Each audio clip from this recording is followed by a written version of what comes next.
an undisclosed location. All right, it's a Marriott in West London. The second ever international show with Pat's Interference, and the first solo show I think we've done on a Saturday because, as you might expect, when the Patriots play overseas, our travel schedule gets screwed up a little bit. So apologies for the delay in this episode. We did have a guest already, though, this week. Derek Clausen was awesome on Drake Mays. He and I broke down his debut. We actually went live on Monday. And in the process, I accidentally killed Brett Musburger, the great and still very much alive 85-year-old Brett Musburger, stealing his intro there as we went live on Monday. Today is not live. It is recorded. It is solo. It will be shorter as we preview Pats Jags, which, look, I said this last year in Germany going into a game we all thought would stink, and lo and behold, was worse than we ever could have expected. The football tomorrow, again, tomorrow, Sunday, whether you're here in London or you're somewhere in the States right now listening, it's a couple of 1-5 teams. We know what we're getting into. That doesn't mean it doesn't have to be fun. And in fact, I will tell you right now, I'll give you my game pick. I think the Patriots are going to win against Jacksonville, who's a 5.5-point favorite. First time as a favorite over the Patriots, by the way, since 2006, Christmas Eve. Patriots went down to Jacksonville and clinched the AFC East title. Tom Brady threw a touchdown pass to rookie tight end David Thomas. That's how long ago that was. Anyway, I think the Patriots are going to win. Yes, the football will be ugly.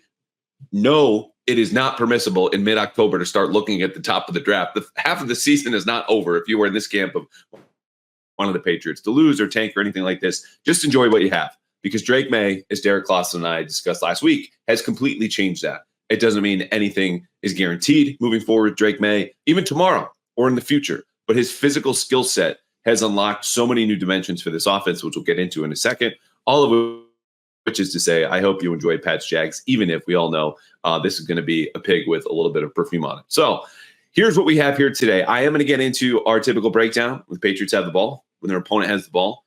3 matchups, 2 keys, 1 wild card thought. I'm going to give you some background on London, and then I will have more travel tales when we chat. I don't know if it will be Monday night. Typically when I record, it's either out late on video then, or we'll do Tuesday morning. Could have a guest as well. Again, travel's affecting a lot of the schedule, okay, whether it's the day-to-day for the Herald or doing the podcast here. But you will get a podcast at the latest by Tuesday night of next week, recapping this game. Again, a little peek ahead to the Jets at home for the Patriots' last game of October, which is crazy to say.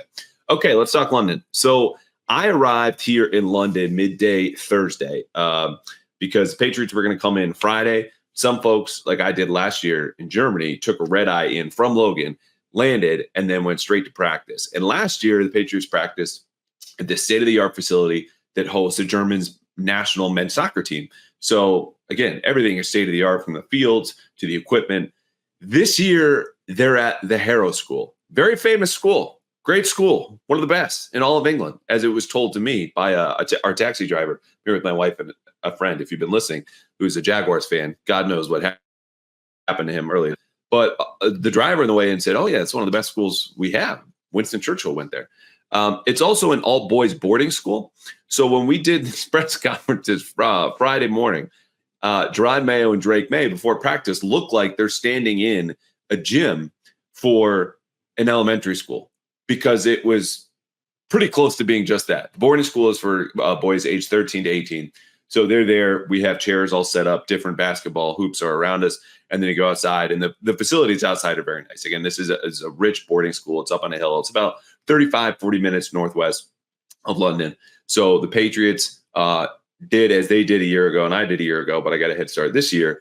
Land, go to the Harrow School, have some meetings, then go out on their field, which have been converted, and practice. Now, after practice, we heard from Hunter Henry, Christian Gonzalez, Dietrich Wise, Jotham Russell, and Ramondre Stevenson, who declared himself pretty ready to play. Good news. He also said he thought he could practice on Thursday. When we did see him practice on Friday, he was moving at a pretty good clip. Now, Friday practices, which this was identical to a Friday practice, as Gerard Mayo told me when I asked, how is this going to change as far as the drills you might want to run or the intensity level? No, it's the exact same. It is still more of a walkthrough, and there's a lot more situational football on a Friday. But from what we saw, which was the first 3 periods, you got some individual drills. You've got some passing and catching. Ramondre was moving just fine.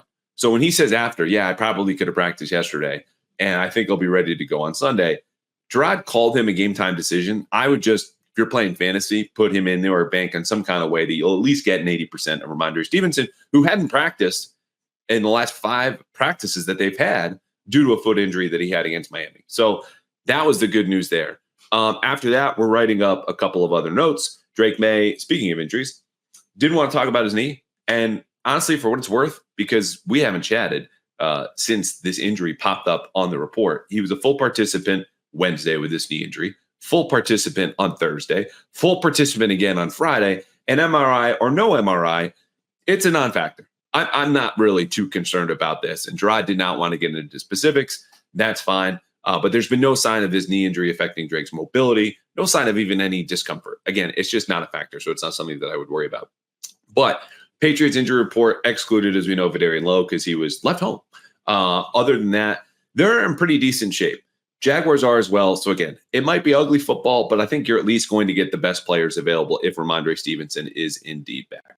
Okay, speaking of Ramondre Stevenson, we're going to do this a little bit early. The PrizePicks picks of the week. Again, my record is ice cold. This is like if I wanted to jump into the Atlantic as opposed to take a flight home. But the point is this. The more info we get on the Patriots, we're changing quarterbacks and have a different offensive line combination for the 7th time in 7 games. The better we get to know them, the better picks are going to be. So, for example, when I told you Demario Douglas should be going over his catches or receiving yards, and he goes for 92 yards, boom, that's a win. And at PrizePicks, there is no better way to win money than by picking players and their stats, just like you can every single week at PrizePicks. And it takes less than 30 seconds. You take your takes, you take your fantasy players, whatever I might offer you here, and you pick more or less on their stat projections. And that's it. And PrizePicks this week, because we know the NBA is coming up, is giving away basically a free pick. Meaning if you go between 2 and 6 player stat projections and you file them in with some kind of deposit, you could win on the other end up to 100 times your money. And here's a free one. Anthony Edwards on Tuesday night after the Celtics play the Knicks in their opener. If he scores more than 1 point, boom, you win. That's it. That's how easy PrizePicks is. Again, up to 100 times your money on PrizePicks. Sign up today and you get $50 instantly when you play just $5. You don't even need to win to get the $50 bonus. It's guaranteed. Download the app today. Use code CLNS to get $50 instantly after you play your first lineup. Again, that's PrizePicks. Download and use code CLNS today to get $50 instantly after you play your first $5 lineup. PrizePicks, run your game. Okay, this started with Ramondre Stevenson. It took a long, rambling way through Anthony Edwards and different explanations for how PrizePicks works. But the point is this. I think Ramondre Stevenson is an easy more than 45.5 rushing yards, which you can find on PrizePicks now. Jacksonville has a very middling defense in every possible way, with one exception, and that's that their pass defense stinks, which we'll get to in a second. But the Patriots' offensive line, as banged up as it is, this just means Ramondre Stevenson basically needs to fall forward 12 yards in each quarter to hit more than 45.5 yards. I don't see Jacksonville pulling away. The Patriots will be able to run the ball. If Ramondre plays, he'll get the majority of carries, more than 45.5 rushing yards. Number 2, I mentioned Jacksonville's pass defense stinks. It is the worst in the league against man coverage. You know who Drake May loves against man coverage? Demario Douglas, more than 4.5 catches. This number is not going to be as easy as it is right now in the coming weeks. Still jump on Demario Douglas, more than 4.5 catches for your PrizePicks picks of the week. Okay, we just jumped into a little bit of our talk when the Patriots have the ball. Stevenson, again, is big. And I mentioned the Patriots offensive line, 7th different starting combination that they've had in 7 different games this season. That lineup will be as follows. Devontae Jacobs, Michael Jordan, Ben Brown at center, Layden Robinson back at right guard, and Mike Onwenu at right tackle, based on what I've kind of gathered this week. And maybe they'll move some players around, but from what I've seen in practice, that's a lineup I would expect. In that group, Layden Robinson, Mike Onwenu alone on the right side. And you could probably throw Michael Jordan in here too. The dude is 6'6", 320 pounds. Those are some mean-ass run blockers, okay? So even though Jacksonville's just okay against the run, and you don't have an offensive line that anyone's really signing up to put on the field for their own football team, Ramondre Stevenson and Antonio Gibson are breaking tackles at a higher rate than almost anyone else in the league. And when you've got bigger dudes who you at least can commit to Layden Robinson as a run blocker on the right side next to Mike Onwenu, whom the Patriots are averaging almost 6 yards a carry running behind earlier this season, that's enough. They've got beef up front. It's much different in pass protection, which we've been talking about all season. I would count on the Patriots being able to run the ball. Now, when they throw, again, Pop Douglas is going to be a big bonus. Jacksonville's allowed more catches against man coverage than any defense in the league. Jalen Polk, though, I'm not so sure because we heard from Gerard Mayo earlier this week, not only say, hey, receiver, it's Pop, it's Kendrick Bourne, it's Keion Boutte, and then there's everyone else. Jalen Polk needs to make more plays. He knows this. He was still leading off drills when we saw them at practice on Friday in a way that says, okay, he's not been kicked to the curb or bench. But on Wednesday, after making those same comments that I just relayed to you now, on Monday, Gerard said, we're definitely going to make some changes, lineup changes to put their most dependable players on the field. Now, we know we can't take everything Gerard says at face value as far as their plan for the quarterback or the timing or this and that. But it reasons, based on the film that I watched, and you've seen the games too, the Patriots deserve to change up some positions. Now, I look at Jalen Polk and say, okay, that's a guy who could take a little bit of a breather, a little bit of a step back. Here are the numbers. 3 drops, 2 catches in the last 2 games. He has had the worst yards after catch average in the entire league through week 6, and the second worst average separation at the catch point in the entire league. Jalen Polk has better football ahead of him. He told Mark Daniels, friend of the pod, on the beat, personal friend, that there are no mental issues, as Gerard said again on Monday. He has a mental hump to get over.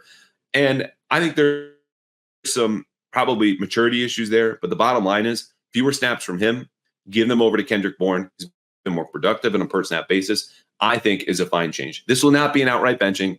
This is a team that's developing young players, but I do think Jalen Polk will see fewer snaps. As for Keion Boutte, last time we heard from him, he was calling for the offense to be more aggressive after that Houston game.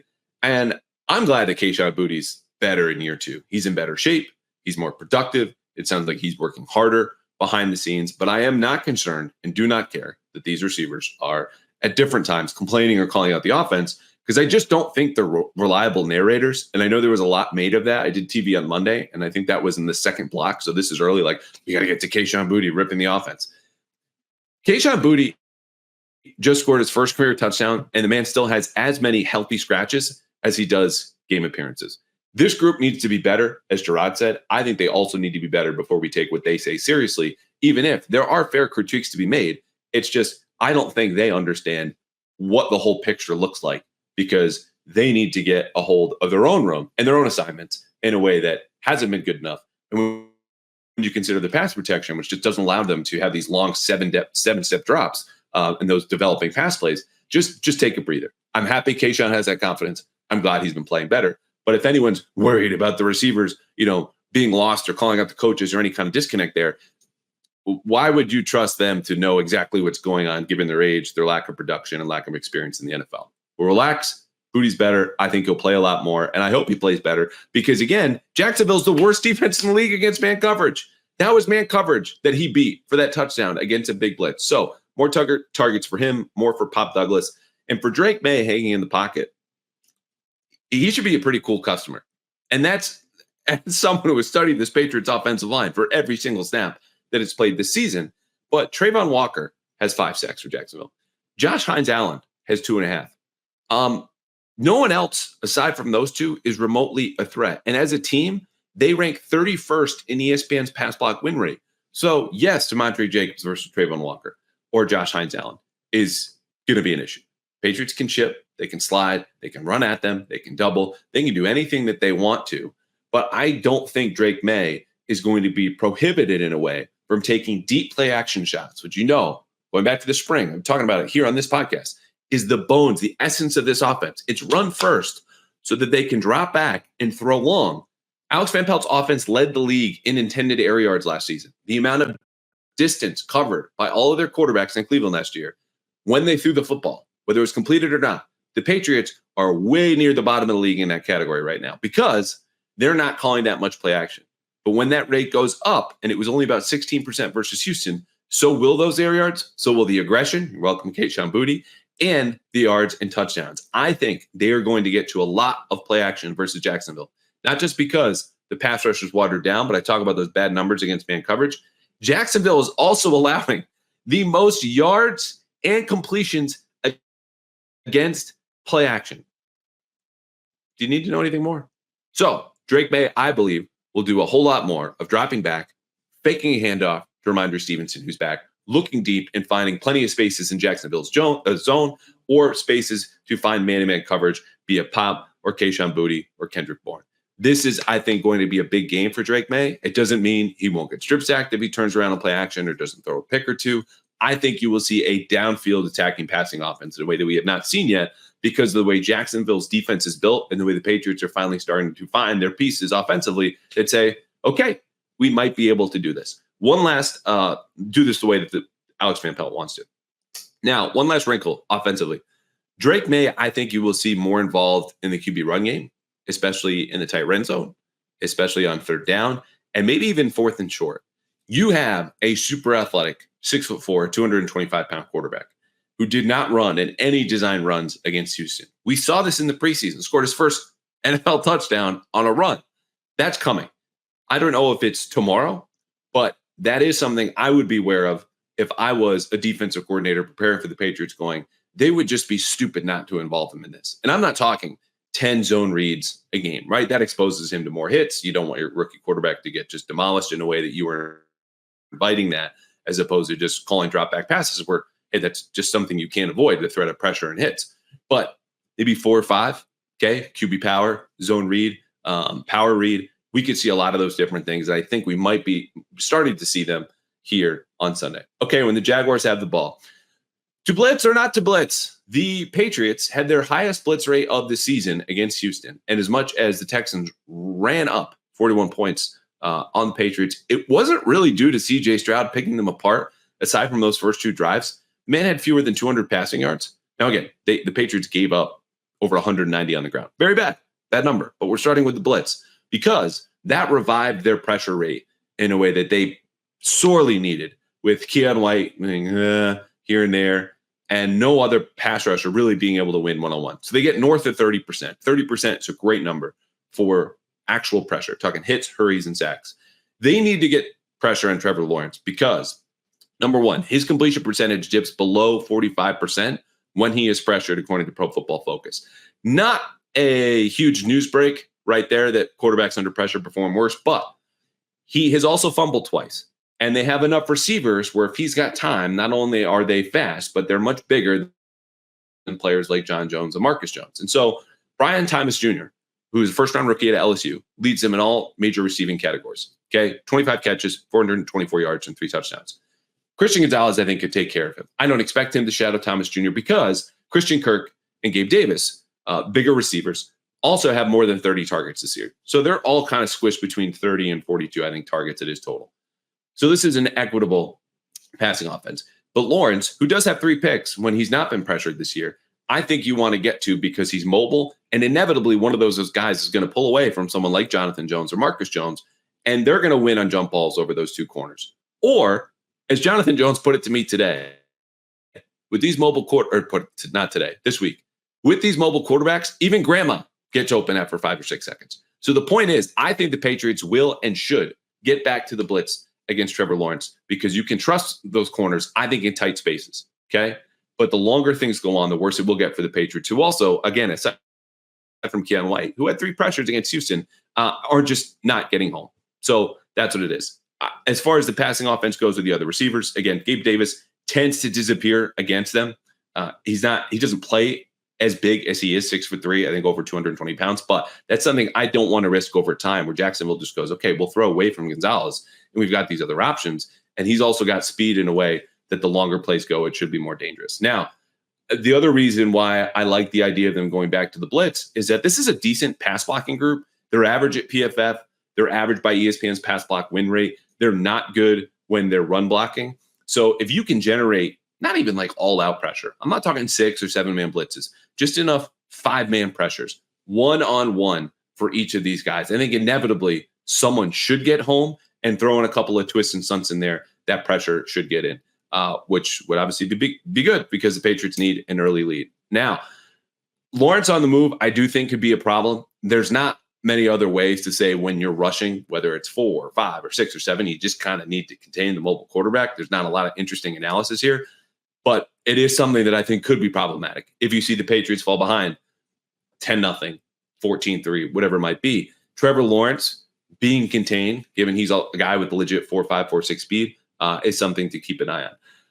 Now, a player is going to have a hand in that, not because he's playing on the edge, but I think he's going to start in the middle of this defense for the first time in his life is Christian Ellis. Christian Ellis, dime linebacker, had a bad penalty against Miami under a long touchdown drive. But other than that, one of the most physical and one of their faster defenders in the entire front seven is, I believe, going to replace Raekwon McMillan.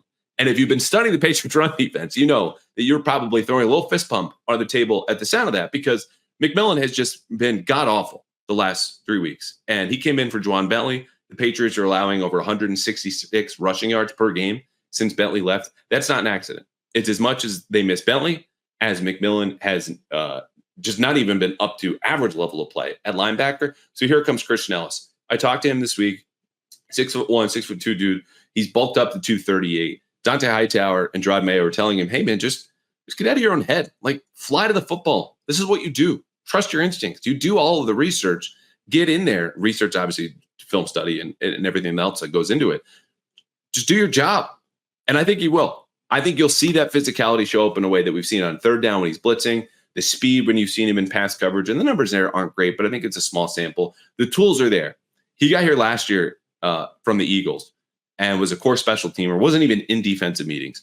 Right now, he's in those meetings. He can play early downs. I think you'll see a little bit more of that. But the big key, whether he's starting for McMillan and playing all of the snaps or some kind of rotation or just dime defense, whatever it is, they have to wrap up.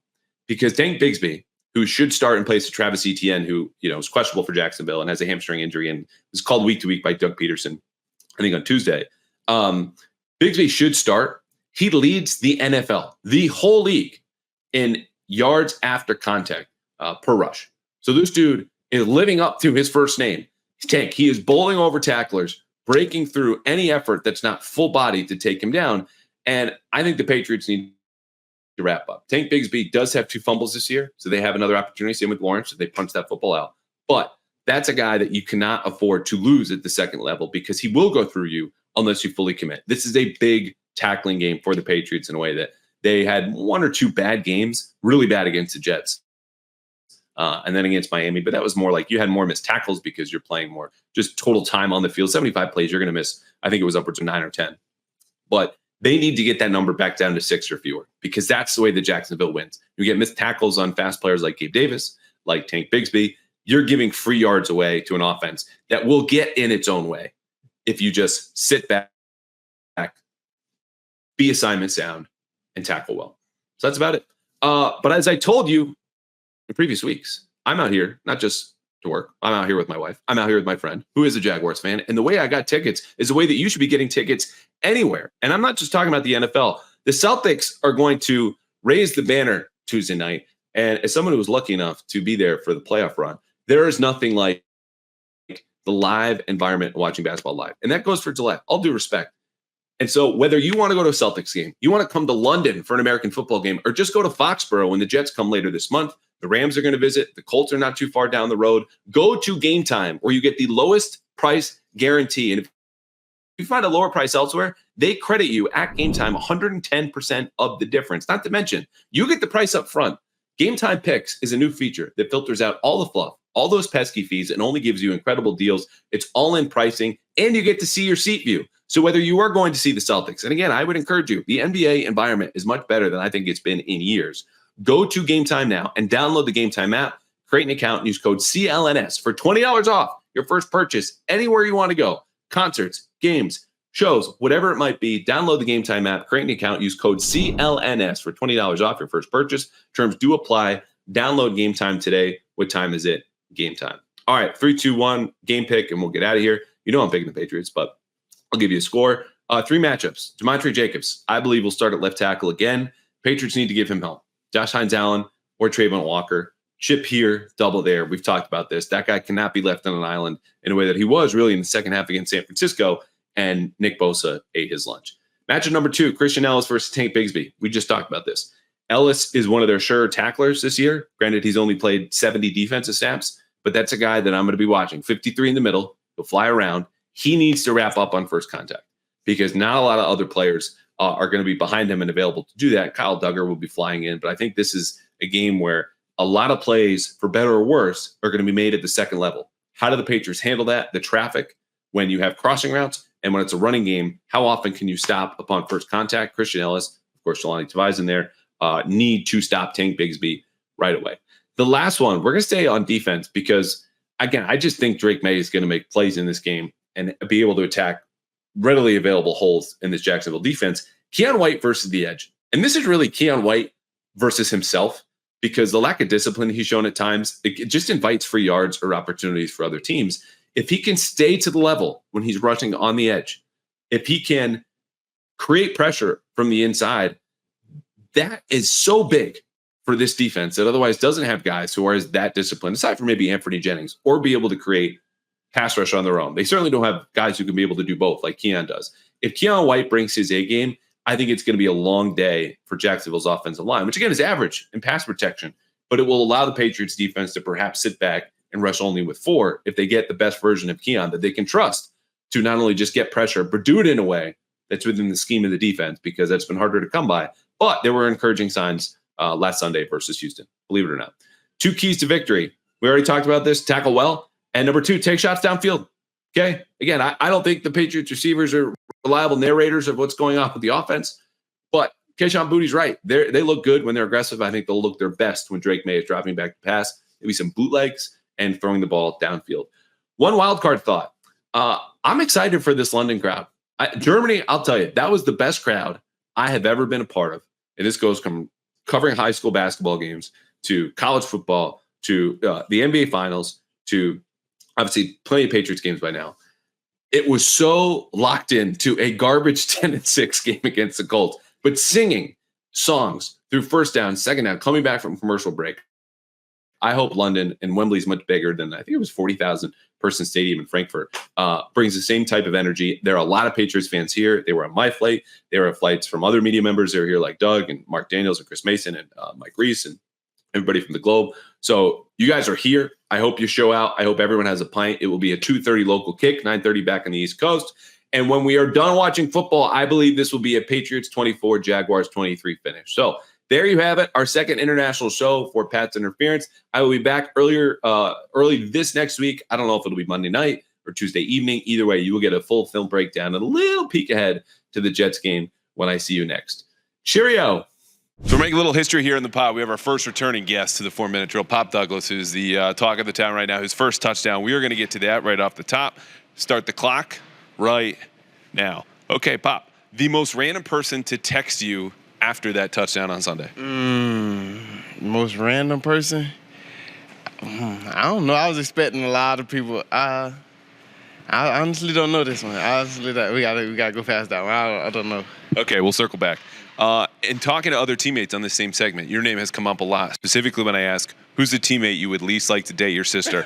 Let's give Pop Douglas a chance to defend himself and pitch himself if that opportunity ever arose. I think I'm the perfect person, to date their sister. But if I had to pick somebody on our team, no, you got to defend yourself. Why should they feel okay with you dating their sisters? Cause I'm cool, collected. You feel me? I'm always laughing, and then I'm gonna put a smile on your sister's face. So I mean, hey, I'm here, and I was raised by ladies, so I know how to treat a lady. All right, very good. What's a receiver in the league you like watching the most when you're looking at tape from other teams? Tyreek Hill, man, it's a receiver on every team, honestly. All right, there it is. Yeah. Another name that has come up when I ask, okay, who's doing the most talking on the field? Pop Douglas. Your teammates keep naming you. What does Pop Douglas sound like on the field when he's talking a little smack? I do not talk smack, but I mean, I don't really say nothing. I let my plan do the talking. All right, there it is. Has Pop Douglas ever cried while watching a movie? And if so, what movie? I never cried. I might have got teary-eyed, but I never cried. It never came out. Well, when'd you get teary-eyed? Let me see. It'd be movies that, people... Let's see what movie. Not Gridiron Gang. That was a good one. Oh, Gridiron Gang, you get teary-eyed if y'all watched that football movie. They was in jail, and they were close with each other. And, they was on opposite... gangs. There was opposite gangs, but the detention that they was in, they had to be on the same team, and then they got close together, and then he ended up getting shot on the field, and then that was crazy. Wow, that sounds like a surprise ending. Moving back to actual football, where hopefully no one gets shot. What was the hardest hit you've ever taken? Who was it? When was the game?